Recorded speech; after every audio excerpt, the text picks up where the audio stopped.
It's more conversational. It's more whatever it is. Right. Hold on. All right. But let me just say this. Him, David Cross, and Jeselnik are now my trio of fart haters. Cross hated it. Hated it. He almost kicked me off the pod. He's like, you got to go. This is crazy. And I had to calm him down. Hotel rates were insane, you know. But, man, what a nightmare that. Sorry. Yeah, it's a nightmare. I'm with you on that one. Oh, we lost Cross. All right. I had an egg wrap earlier. And we weren't friends, and we started off on a bad foot, and I was scared to even be on this trip with him. Damn it! Really? Sorry. Yeah, just because I just don't want it to be. That's not. I had some levity to this conversation. So over the last few weeks, I've realized you can only cover Joe Rogan being compromised so many times, or politicians lying on his podcast, before you realize it's kind of pointless. It's the same thing with Tucker or Candace. Yeah, thanks for reminding us our politicians and entertainers are corrupt. The doom and gloom doesn't accomplish anything besides getting creators more clicks and leaving viewers even more demoralized. Because at the end of the day, nobody's actually going to do anything about it. That is, unless the masses decide to adopt Bill Burr's playbook for change. It doesn't make a difference who's president. Okay? Black, white, dick or clam. Alright? It's not going to make a bit of difference. So somebody who's got the balls to put together a group that's going to go over the walls of some of these gated communities and you start slitting some throats. Not just any throats. It's got to be the right throats. That's really the only way real change has happened throughout history. Obviously, I would never condone or endorse such actions. What I can do, though, is focus on what really matters. And that is farts. One of the few forms of comedy that transcends all cultures. A kick to the nuts, a baby of any species doing pretty much anything, and farts. And no comedian lives by that understanding more than Mark Norman. What's interesting though is that some of the biggest comedians on the planet, the very people you'd assume would also find farts hilarious, seemed absolutely assaulted by them. Take Nate Bargatze for example. I mean, the closer you can get to your real life, the more, I think the more material you're open to. Oh, yeah. Because you're just being you. So it's, the more you can just do this, the more you'll be able to talk about, the more, it's more conversational. It's more whatever it is. Right. Hold on. All right. But let me just say this. I had nothing after that. Yeah. But, sorry. That was a squeaker. Yeah. We had Jewish deli before this. Sorry about that. Oh, no, you're good. He farted. It was a whole thing. Did he? Yeah. Nate did? I know. No. Supposed to be clean. Yeah. The zoom-in close-up of Nate's reaction to Mark's fart was perfect. I watched that moment like 10 times and it just gets funnier. He had his Tom Segura psycho face on. How does he just sit there disappointed after the fart? I had to hold my face from laughter. The next victim, or depending on who you ask, hypocrite on Mark's list is David Cross. Arrested Development was one of my favorite shows growing up, and David Cross's character, Tobias, is, in my opinion, one of the funniest TV characters of all time. Are you forgetting that I was a professional twice over, an analyst and a therapist, the world's first analrapist? Yes, and you were almost arrested for those business cards. Yes, no, it did not look good on paper. His podcast, though, feels more like something he's doing because it's what somebody told him comedians do. Not necessarily because he likes it. Maybe it was just because he had Norman on, because it didn't exactly seem like he wanted to be there. It didn't help that things got off to a weird start when Mark assumed he could sit wherever he wanted. To make it more awkward, Cross didn't even remember meeting him. Nice to meet you. Meet me? What you did by phone? Okay, go ahead. What? You saw that. The hesitation? Well, you... No, you wanted yeah, exactly. You just made an assumption, I think. That's all right. I did. But go ahead and sit there. It's funny that Cross got weirded out about where Norman chose to sit because from what I've seen, he usually lets the guests pick their own seat. And I'm gonna go right here. That's good, because the last, I want to say 3 or 4 have chosen this. There you go.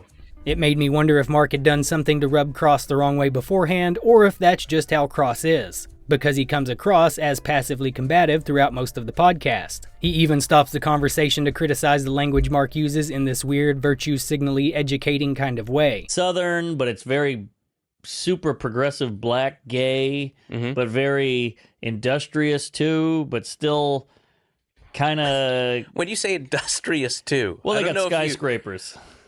Right. I think, You Is want to that the be wrong careful. Yeah, you want to be careful about saying it's got black people and gay people, and also people who work hard. Well, I don't mean like that. I mean like it's a I know you don't. booming That's metropolis. why I'm clarifying it for the audience. Yeah. I don't think that's what anyone was thinking when Norman was describing the area. It felt like Cross had to reach pretty hard to make that virtue signal make even a little sense. As the podcast goes on, Cross is telling a pretty boring story, and Mark does what Mark always does. He finds a natural opening for a joke. I think initially I was going to stay down there, and then I ended up staying somewhere else because the hotel rates were insane, you know. But man, what a nightmare that. Sorry. Yeah, it's a nightmare. I'm with you on that one. Oh, we lost Cross. All right. I had an egg wrap earlier. The egg, it'll get you. Sorry, I should have given you some warning there, but I think I tilted it to the right. If you gave me a warning, I would have said you go out. I'm not going out. That's a good point. I'm not going to clear Emma out of here. You're the one who needs to go out and fart in your own Roll it back. That's disgusting. Sorry. Well, I figured you're a comedian. No, you like you a don't. good fart joke. But that wasn't a joke. It was just a fart.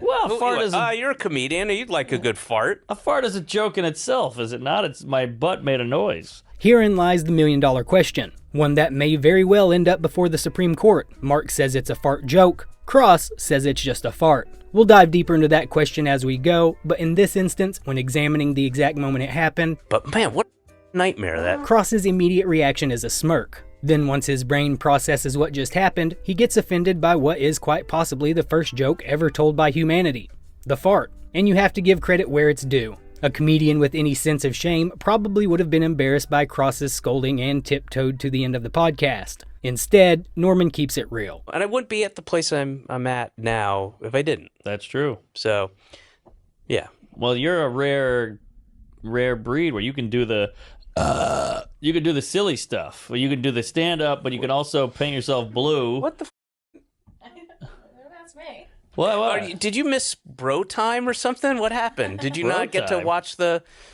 football game yesterday? I don't watch football.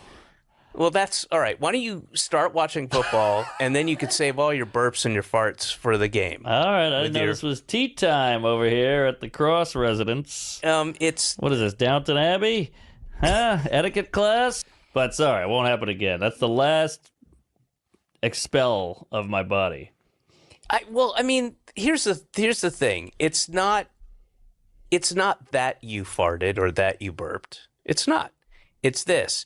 And then and then with the, and then Yeah. So there's a way to do both of those things. I see.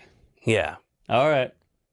Are you an only kid? Cross does make a fair point that the way Norman goes about the farts and burps is pretty egregious. Then again, Norman is on a podcast. A comedy podcast at that, which is what I think some old Supreme Court judge in a robe would deem is a joke. Cross doesn't see it that way. Instead, he treats it like Mark is just a hungover, unhouse-trained comic. But what makes the whole exchange even funnier, and you can't script this, is that after spending all that time policing every noise coming out of Mark's body, Cross drops a soft R. The hip-hop guys were getting there. They would go visit this like old Southern racist guy on his porch in, Georgia or wherever. And it was basically, he would take, their lyrics and he's like, oh, ain't shit, but da-da-da, whatever it is. Yeah. And then they would all sit there and listen and write it down and then they go. Oh, that's hilarious. Yeah. That's a great sketch. It was a good idea. You gonna bleep that N-word or what? No, because it's the A. It's the AH. I don't know if that flies. Yeah, AH. Okay. It's your show. See, It to is me, my show. That's worse than farting. I disagree. Mark, I'm going to have to wrap it up because I am parked on 17th and 4th. To add one more piece of evidence to the case of, is it a fart joke or is it just a fart, I'd like to present Exhibit A, David Cross finding farts funny. Oh, no.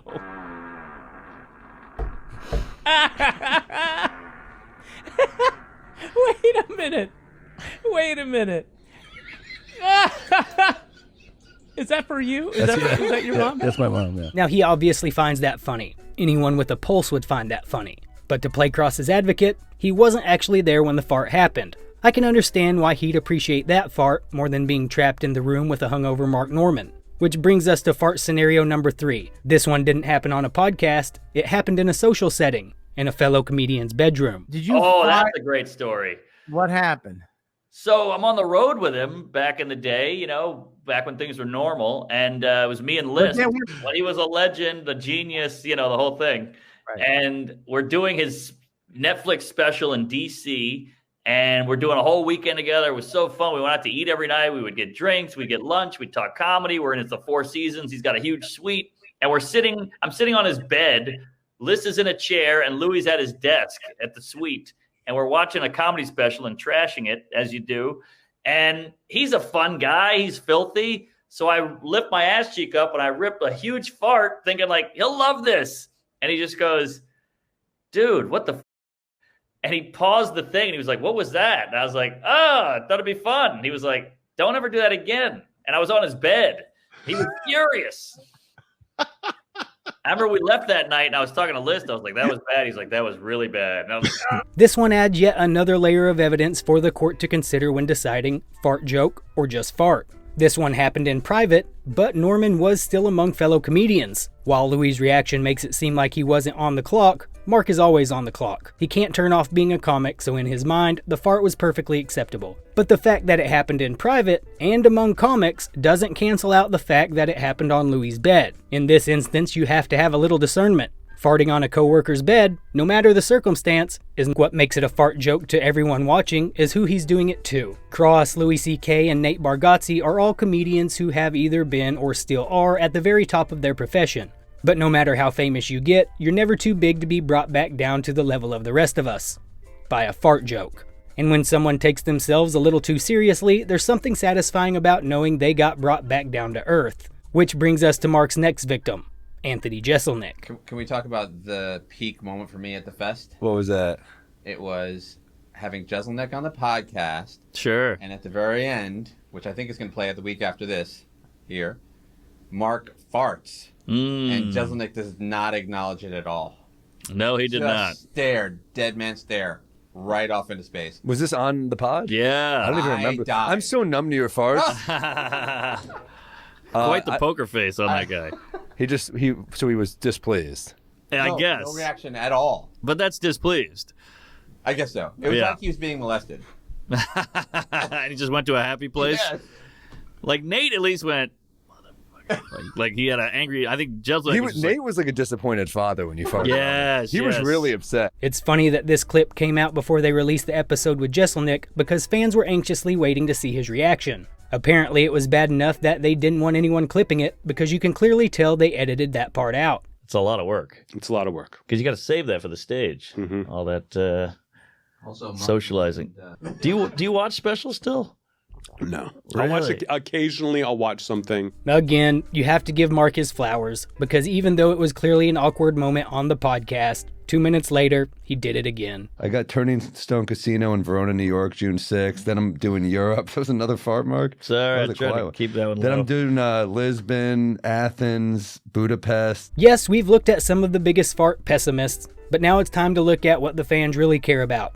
The comedians who actually thought it was funny. Shane Gillis understands the essence of a fart joke, especially when Norman strategically uses it. Like when Nikki Glaser was bringing a comedy podcast to a screeching halt while trying to explain why she threw Shane under the bus during one of the lowest points of his career. You can watch that here. Mark provides the comic relief, and as he puts it, adds a little levity. I like to watch the faces of people around her when she's going. And what do you see in those faces, Shane? What do you observe, and what makes you giggle? I see people's souls leaving their fucking bodies. I do this for a living, Shane. It's really insulting. I'm sorry. I'm fucking... You know what? One thing about this trip that I've actually really loved is that I love this guy now. And I think that I didn't know him before. Yeah. And we weren't friends and we started off on a bad foot, but and I was like scared to like even be on this trip with him. Damn it. Really? Sorry. Yeah, like just because I just don't want it to be that's not but I had some levity to this conversation. I would have been. So many people I've had like I'm right and they're wrong and they don't know what like you just get thanks, Mark. It's the last one. Swear to God. I mean, at least You hit just- it on the microphone if you're going to do it. I put it in. Oh, You don't. Can you I feel not like film me farting, by the way? fighting I with can't a- have- There's a weird dichotomy between Shane Gillis and guys like David Cross and Louis C.K. The latter say they love farts but seem to condemn them the moment one is presented in person. Shane, on the other hand, and his co-host Matt McCusker seem to appreciate a fart regardless. And maybe they appreciate it even more when they're actually there to experience it. Dude, I told you I hit Brittany with the ultimate the other night. Yes. Of just, she's talking to me. She's, who knows, she's being serious about something, and I'm looking at her, and I'm standing up, and I just go, she goes, don't. And I just slowly let my body bend backwards. She's like, stop. And I pushed out a fart as hard as I could. And she just was like, that's not fun. I was just crying, laughing. Like, Brittany, I mean, of course that is that's funny. And I was laughing because I was like, you go upstairs. I'm sitting there doing the dishes, and I'm like, dude, even if it's true, if we live in like a absolutely mute, just pointless, cold universe, farts are funny within that. I thought about that doing the dishes. I'm like, God damn it. Even in that context, it's like, they're still funny. Those two were both named Philly's funniest at one point, and together they just set a Guinness World Record for attendance at a comedy show. I'd say what they consider funny should carry at least a little weight in this argument. Anyway, back to the people who actually find it funny. Oh, yeah. That was after the Christmas party. Oh. I remember, it's so funny that I don't react to it anymore. I'm just that was no joke, folks. So. You've made it this far. How are you not subscribed?